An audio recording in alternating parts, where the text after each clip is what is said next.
Hey guys, welcome back to Let's Play Feed the Beast. This is episode 6.0, I believe.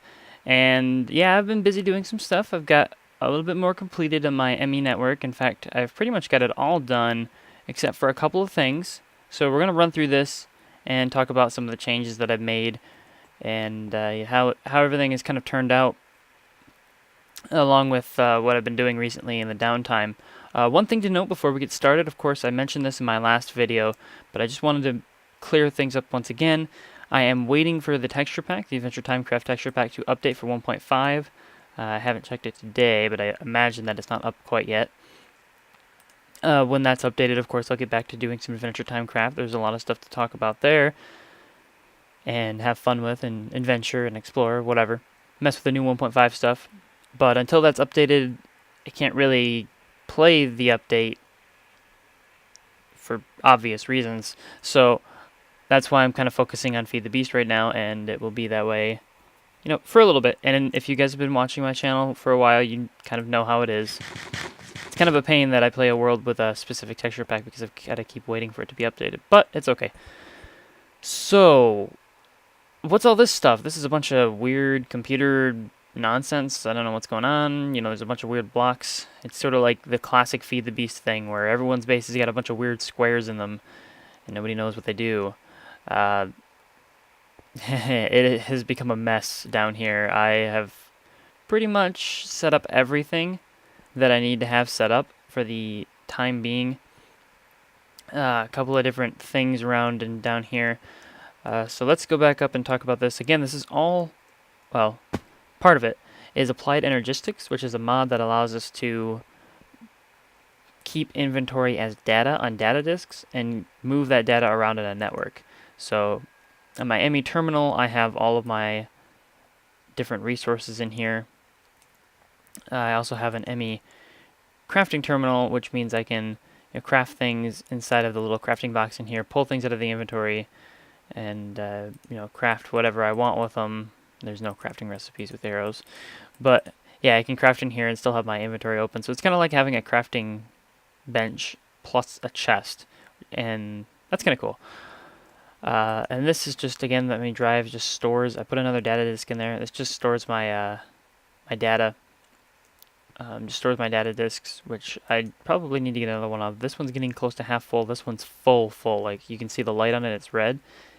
It will not accept anything else. I've got this guy, the crafting monitor, which I'll talk about in a bit. The pattern encoder, which I talked about last episode.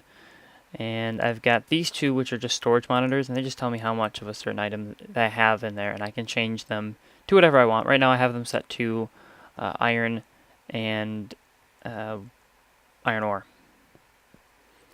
So down here, if we jump down below, over here on the left is my thermal expansion machines. This is kind of off on the side. I've got some saltpeter ore I need to grab, or salt sulfurate. I don't know why I call it saltpeter. I do that a lot. I've got the magma crucible and all those other machines. Induction smelters, which I found out about rich slag. I don't know if I'm going to try to use it. Rich slag lets you get like triple ores, but I don't know if I want to use it. This is my main power supply coming off of my Ultimate Hybrid solar panel, and it connects to these guys, which is a new part of the mod. And what these things do is an energy bridge system. It converts my industrial craft power, which is coming down this glass fiber cable, and it turns it into buildcraft power, which is being put into this redstone energy conduits, and it's holding it in some of these batteries here. And then when I need it, I'm calling it with the energy tesseract, which can wirelessly send power to wherever I want it. And generally speaking, that is to my quarry, which I was running earlier. This thing down here, this is a multi-block structure. It's actually goes down quite a ways. It's 3x3x3. It's really cool. It just stores all my crafting recipes, which again is something I'll get to in a bit. And then we've got kind of our basic industrial craft machines: macerator, compressor, extractor, iron furnace. Right now I only have the macerator and the iron furnace hooked up. Over here, this is my mass fabricator setup. So what happens is this pipe exports to the fabricator, and it exports cobblestone. So you can look at it. I've got cobblestone in here, and what it does is it turns that cobblestone into half slabs, and then these half slabs get sent to the recycler along with, basically it sends it half slabs, dirt, marble, gravel, and sticks to convert into scrap. The only thing that doesn't actually get converted into scrap are sticks. Sticks don't get converted, they just get destroyed. I do this because when I quarry in the Twilight Forest, I get a lot of sticks that I can do nothing with. So I just dump them into here to destroy them, to clear up space. You can do whatever you want with them if you have that set up. I don't know what to do with them. If you guys have a suggestion, let me know. And then my mass fabricator obviously produces UU matter with the scrap that I'm creating with the recycler. So yeah, it's a long process, and I might have to go over it again sometime because I know that was going over it pretty quickly.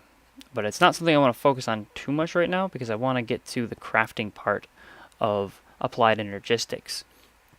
So I talked about this before where we crafted rubber with sticky resin automatically using our inputs and outputs. We used the extractor with the ME interface and the ME import bus.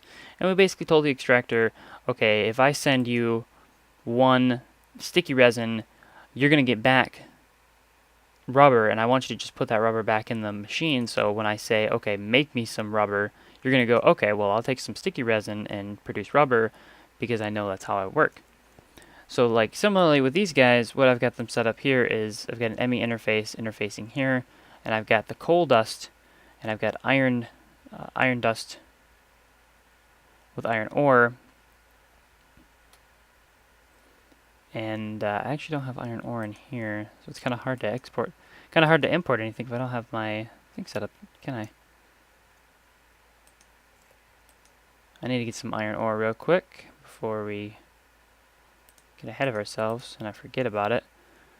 If I put iron ore in here, basically what I'm going to tell it is, okay, if I request iron dust, then my network is going to go, okay, I know that I've got an ME interface that's interfacing with a block that wants iron ore, and being told that if I put iron ore in there, I'll get back iron dust, and I've got this import bus, which is saying if you have iron dust in this machine, you're going to get iron dust back, and the ME network's smart enough to know that, okay, if I put iron ore in a macerator, I'll get iron dust back, which is really cool. Similarly over here, if I put iron dust in, I get iron ore out, and if I put iron ore in, I get refined iron out. And I've got the two recipes in here, which crafts one iron ingot with one iron dust, and I've got another one which crafts one refined iron with one iron ingot. So my whole iron supply is set up. I can now craft, I can actually craft refined iron from iron ore just by requesting it up here. So if I go up here and I say, and I switch to my craftable. So this is 3 view settings. This shows me my stored, my craftable items. If I don't have any of an item in here, it'll allow me to craft it. I'll say craft on it. Like you can see, it says with here the bronze. It just says craft under it instead of a number. But I can also sort it to just show me my stored items, not showing me anything to craft, or I can show it just what I can craft. So I can craft all of these things. So if I want some bronze, or if I want some iron, and so let's say I want one refined iron, and I hit begin, and you can see that this actually ticked down. This was at 68 and it went to 67. So right now it's sent it to the electric furnace, and it's probably already done. And it went off and it did its thing. But now I'm going to do it again. And you can see it goes down again. And if I look in here, I can see that it's actually still crafting the refined iron. So our build for today is the ultimate hybrid solar panel. I want to make another one of these guys. What this does is it outputs 512 EU per tick as long as it's exposed to sunlight. It generates 64 EU per tick when it is exposed to moonlight. So as long as it's exposed to the sky, it's generating quite a bit of energy. I want to increase my energy capacity because it's just nice to have more energy. But to make one of these requires quite a bit of materials, and in order to do that, we're going to have to spend some time using our ME network to craft it for us. So we want to go to Ultimate Hybrid Solar Panels. Let's look at the recipe for this thing. There's 2 recipes. The first one requires an advanced solar panel, 3 coal chunks, 2 enriched cenarium alloy, and 1 lapis block. The other one requires 8 hybrid solar panels, and an advanced circuit. Now, the question is, which one's least expensive? Well, the hybrid solar panels are pretty interesting. You can craft them with one advanced solar panel, plus some advanced circuits, plus some iridium plates, and rich cerium, the carbon plates. This is all pretty simple, but the problem is that you have to keep crafting these advanced solar panels to make it. And the advanced solar panels, it's not that they're hard to make, it's that they're just a pain. They do take a couple of things that just are annoying. You can see that I just keep going and going and going through recipes, and it's just kind of a pain to make. I'd rather make it all in one straight shot. I'm not sure if it's entirely more effective to do so, but it's a lot more convenient to use this recipe, especially since the coal chunks are basically just coal. They just take an increased amount of coal. Not tough at all. The only thing that's difficult here are the enriched cerium alloys, which take 4 enriched cerium, which take these things, which are the irradiated uranium, which is just uranium surrounded by glowstone, not too hard, and also the cerium, which is 3 glowstone dust and 3 UU matter. Once again, not really too tough. So these guys aren't too tough. The cerium alloy is where things get really bad because it takes 8 iridium plates, and iridium plates require iridium ingots, 4 of them, diamond dust, which is pulverized diamond, and 4 advanced alloys, and you need, 8 of these, so 16 total between the 2 of these, because remember we have 2. And it also takes another cerium, which, again, isn't too hard. It's these iridium plates that are very difficult to make and very annoying to make repeatedly. This is a lot of iron, copper, tin, just in these guys here. And then, obviously, the iridium ingots being a problem as well. But otherwise, that's kind of what you get from that. I think it's a lot cheaper than doing this. You do need the one advanced solar, but it's better than making 8 of them. Which requires a couple of, it's a basic solar panel, which is not too difficult to make. If it's on GregTech, it's a lot more tough, but if you're not on GregTech, it'll be okay. Irradiated glass panes, reinforced glass, irradiated uranium, basically glowstone uranium and glass, and some advanced alloys. A little bit tougher here. It does require UU matter to make the irradiant reinforced plate, but like I said, not too difficult. At least not until we get to the hybrid. Compared to the hybrid, it's not too difficult. Ultimate hybrid. So what I've done is I've gone ahead and I did some crafting recipes. I wanted to make some more because I've got the mixed metal ingot. What I wanted to do was craft. What did I want to craft? Oh yes, I wanted to craft the iridium plates. Yes, which take again the advanced alloys and these guys. So let's go set that up. So we're still going to need a couple more things before we can get started. We're going to need to have a crafting recipe for, we have a crafting recipe for mixed metal ingots, but we need one for the other piece, the alloy, which we make from this. So if we could bump this up to 2, well, we'll put it to 1. I want to see if it actually makes 2. It should just make 2. Oh, it makes 4, right, because that's what my recipe is. Almost forgot. Now if we go down here and we put this in the compressor. Oh, it ate it already. I forgot it would do that. So let's get the advanced alloy. Pull it out of here. It already got sent to here. So yeah, if you compress mixed metal ingots, you get the advanced alloys, which is what we want. So we need to put in our... Oh, it's not what we want at all. A mixed metal ingot, we know, will equal 1 advanced alloy. So we're going to tell this pattern here how to get that. So we're going to say, okay, crafts 1 advanced alloy with 1 mixed metal ingot. So now that it knows how to do that, we can take this and we can put it in our ME interface here, and we can say we need you to export the mixed metal ingots, and we need you to take out of this thing the advanced alloys. So now it knows that. Now I can come up here and I can say, okay, I need you to craft advanced alloys, and I can ask for that specifically. But here's another problem: is our recipe for let me get to it. For the sorry. The recipe for the mixed metal ingots requires 3 Invar ingots, 3 bronze, and 3 tin. Now we can craft bronze. We've got a recipe for it. It knows how to make those. We're using 3 copper and 1 tin to do it. But we don't know how to make Invar. The machine doesn't know how to make it. So if we run out of Invar, it'll just stop. So we need to tell it how to do that. There's a couple different ways to make it. I believe the way I usually make it, let's look up Invar. We need either this one or this one. So let's look at this one real quick. There doesn't seem to be anything totally useful here. You can smelt nickel with iron, or ferrous with that. That's not necessarily something we want to do. How about this guy? You can use it with an induction smelter. But once again, not something necessarily want to do. An induction smelter, 2 iron plus the ferrous. Why don't we just pulverize everything? That might actually be a better idea. So we do have ferrous ore. Let's see if we got any ferrous ore in here. I'm sure we do. Yeah, we do. Okay, I'll leave 1, 2. In fact, I'll just grab like 2. Okay, so I'll go down here to our... I don't think you can macerate this. Oh, yes, you can. Okay, cool. So let's macerate some ferrous ore. And we get... Oh, we get nickel. I wasn't expecting that. I was not expecting that at all.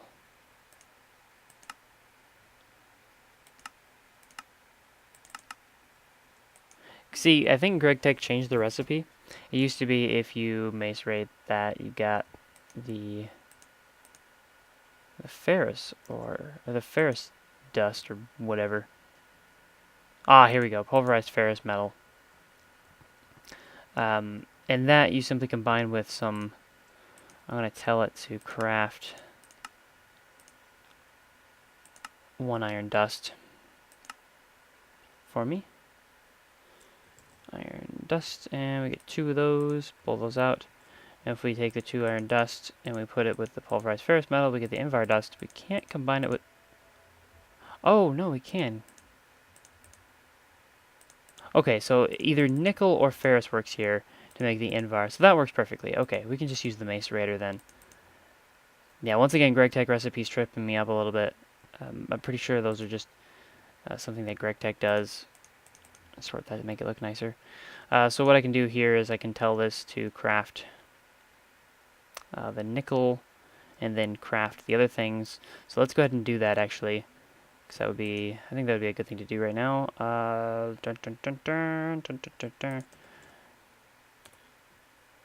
Here we are. We need 1 of you, and we need... I think that's it. Okay, so I need to craft some more blank patterns. I'm going to need like 3 more. I might as well craft 3 more. So you can see... Oh, it already crafted them. That was fast. Search blank patterns. We got 3 blank patterns. Really easy just way to just make these things. It's so nice to be able to do this. So we need to make sure that we can craft. If we put 1 of these in here, we know we're going to get nickel. We're going to get 2 nickel out of it. So I'm going to encode. So now it knows how to craft 2 nickel dust with 1 ferrous ore. The other thing we need to do is tell it to craft the...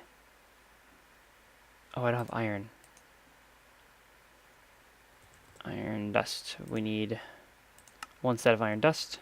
We'll wait for that to pop in. And there they are. Cool. We tell this now to use the iron dust. Yeah, to use 2 iron dust and 1 nickel dust to make the 3 Invar dust. Once again, crafting recipe here.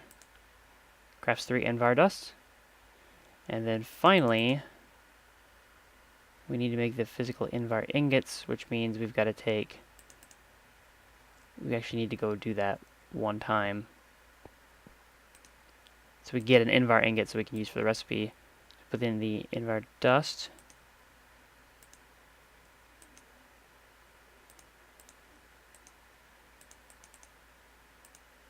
get our Invar ingot. Come back up here, and we say, okay, we need to use the 1 Invar dust to give us 1 Invar ingot. We'll craft that as a recipe. And there we go. That's the third one. And then go. And that should be it, actually. That should be it. We just need to organize our system here. So we got to tell this thing to export the ferrous ore. And we want to tell this thing here to import not the ferrous metal. The nickel dust.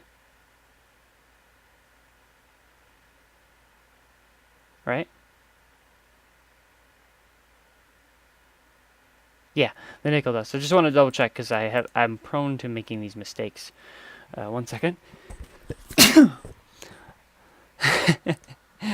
All right.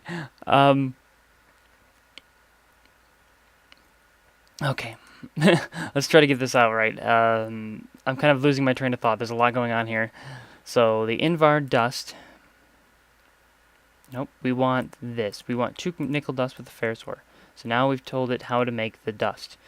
We got to go over here now and tell the furnace to craft our final product, which we'll use the Invar dust with. We got to tell our machine how to make the Invar dust in the first place, which we used the assembler pattern here, which makes the Invar dust. So now we have, if we go to our crafting recipes, we know how to craft these advanced alloys the way I want it to from scratch. And if it runs out of materials, it'll go ahead and just grab them from the other places that we know how to grab them from, which is good, and it's exactly what I want. I'm going to go ahead and throw these in there, throw this in there, throw this in there, pretty much throw everything in there. Except for the iridium. And we need to get our last setup here. I'm going to check and see how much time we have and see if I can speed things up a little bit.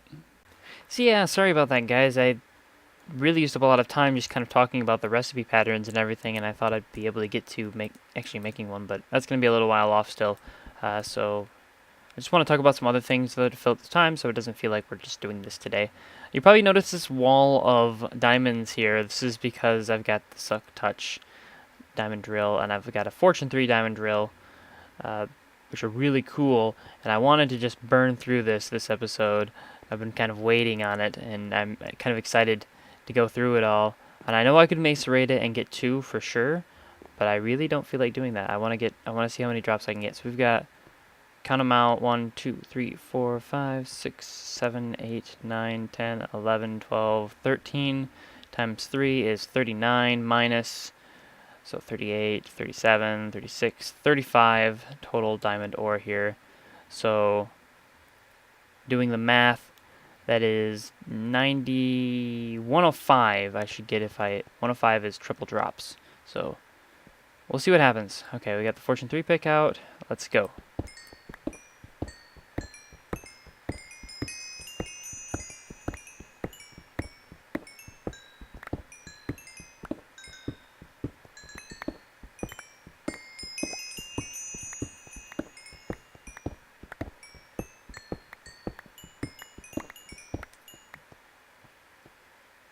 Alright, we got a total of 75 or 76. So there's 35, we got 76. So we got just over half. So we did get more than if we had pulverized it, but we didn't get that much more. But we at least got more than twice our amount, so that's good. Because twice would have been 70. And we got over 70, so that's good.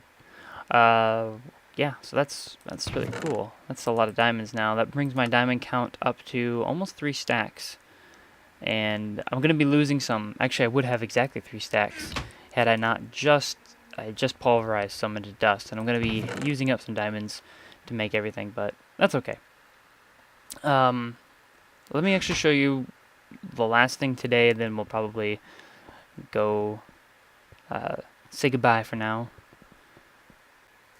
So I've said before that I really enjoyed the Twilight Forest mod. It's one of the reasons that I don't play on the like SMP servers too much, just because like the Twilight Forest makes people lag, and I don't like exploring it if it's gonna make other people in the server lag, so I try to avoid it. And I don't like avoiding it because I like the mod, but it's whatever, I guess. This is my quarry where I've been quarrying out. It's a large hollow hill, and this is just terrain that forms, and I've shown these off before. It is pretty crazy how many ores are in here. There was so much coal, and there's still some. Ah, dang it. These guys. Oh, I don't have my sword with me. I got my bow. These little ghosts, they attack you occasionally. It's not too frequent. You can see that I basically quarried all of this out, and the quarry frame's still vanishing up there. There's quite a few ores in here. Basically everything you could want. I don't know if this guy's coming after me or what. Yeah, get out of here, bro. Yeah, get owned. Get owned. 360, no scope headshot. MLG Pro skills. Oh boy. Woo. I got the mad skills. I should make a montage with like Skrillex music, and if you guys have seen the farming simulator like MLG montage thing, it's so good. It's like 360 crop rotation. Okay, I'm sorry. Kind of fanboying there for a little bit. But yeah, this is a pretty cool setup. I really like coming into the Hollow Hills and getting this. It's a really good source of glowstone too. Although the Nether is still the best place, and I'll talk about the Nether updates pretty soon too, because there's some cool stuff in the Nether. Also in vanilla Minecraft, there's some cool stuff in the Nether with Nether quartz. That's really cool. Actually gives me a reason to go there now. Gotcha. But I think that's all for today. I don't really know if there's anything else to talk about. Next time we'll finish up the solar panel pretty early, and then probably start to work on our actual project, which is going to take a lot of planning. But hopefully we'll get something figured out that works for everyone, but especially me, because it's my time. So I'm going to go ahead and enjoy taking the day off of school because I don't like driving in the snow. So yeah, until next time then.